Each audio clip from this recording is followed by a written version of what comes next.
Hi everyone, welcome back to another video of Solidity Basics. In this video, we'll be covering events. So events allow logging into the Ethereum blockchain. Some use cases for events are listening for events and updating user interfaces and some form of cheaper storage. Perhaps the most well-known events are those emitted by ERC20 tokens when they are transferred. The sender, the receiver, and the amount are recorded in an event.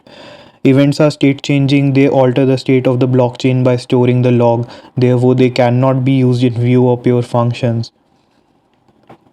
Events are also the closest thing to a print or console.log statement in Ethereum, but they are not useful for debugging the way console.log and print are used because events themselves are state changing.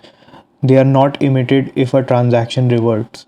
So in our smart contract, we have two kind of events. One have some parameters and the other doesn't. The way of declaration is simple. You have the event keyword followed by the event name, and then in brackets you have the parameters that you want to throw as a part of the event.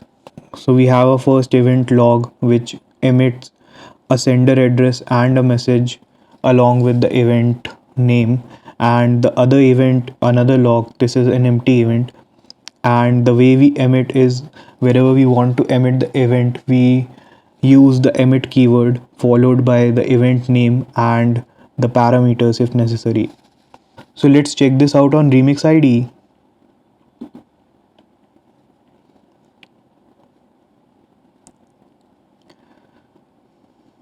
So we have a contract here, we'll compile it and then we'll deploy it.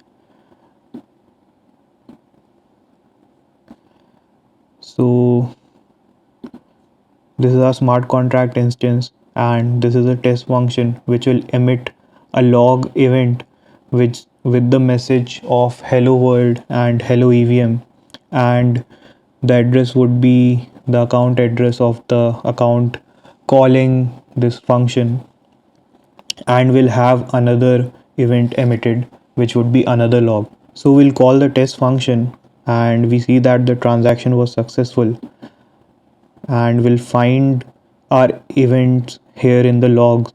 So you see that we have first log event and there were some arguments as well. We have the account address and hello world. We also have the variable names here, the sender and the message. Similarly, we have another log event where we have hello EVM along with the account address. And last, we have another log event which doesn't have any arguments. So that was events, and I'll see you in the next video.